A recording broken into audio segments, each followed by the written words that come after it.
इंसान अपने पास जो कुछ है उसकी कद्र नहीं करता। मन को हमेशा दूर से आने वाले अड़ोल सुहावने लगते हैं। ऐसा ही समीर है जो गांव की ताज़ा हवा और शांति छोड़कर शहर में बसना चाहता है। मिट्टी की खुशबू से दूर रहना चाहता है और शहर का धुआं खाना चाहता है।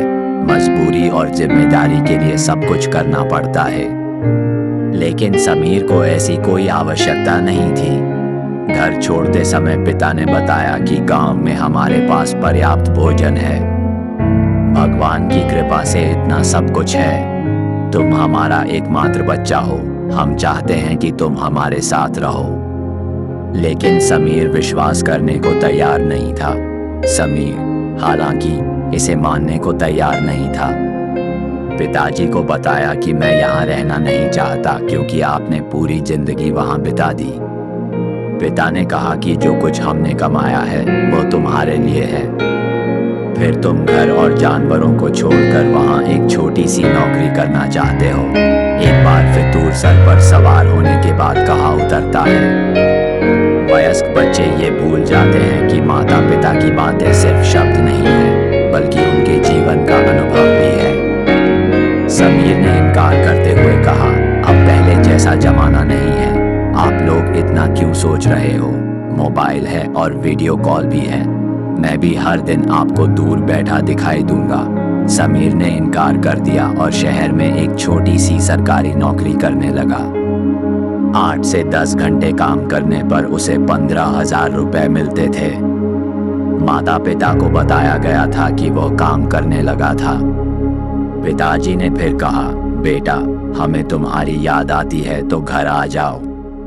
समीर ने शहर में रहना चाहा। समीर की माँ भी परेशान थी, लेकिन उसके पिता ने उनसे कहा कि उसे अपने मन की बात करने दो। वो कुछ दिनों में वापस आ जाएगा और हमारे अनुभव से चलेगा। उसे अपना अनुभव भी तैयार करने देना चाहिए। घर में जहाँ मैं अपनी मर्जी से काम करता था उसे किसी का भी नहीं सुनना पड़ा। 2 महीने तक उसने प्रयास किया, लेकिन फिर समीर को कुछ अधिक काम करना पड़ा।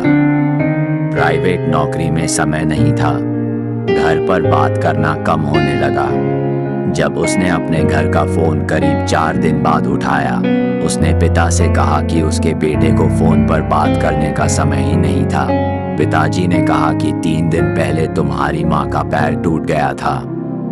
समीर ने कहा, माँ अब ठीक है। पिताजी ने कहा, प्लास्टर चढ़ा है। समीर ने कहा कि पापा मुझे अभी छुट्टी नहीं मिल सकती, इसलिए आप वीडियो कॉल से बात करवा दें।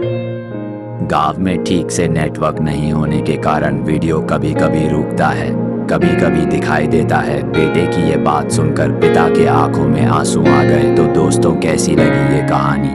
आंखें भर आएगी ये कहानी सुनकर।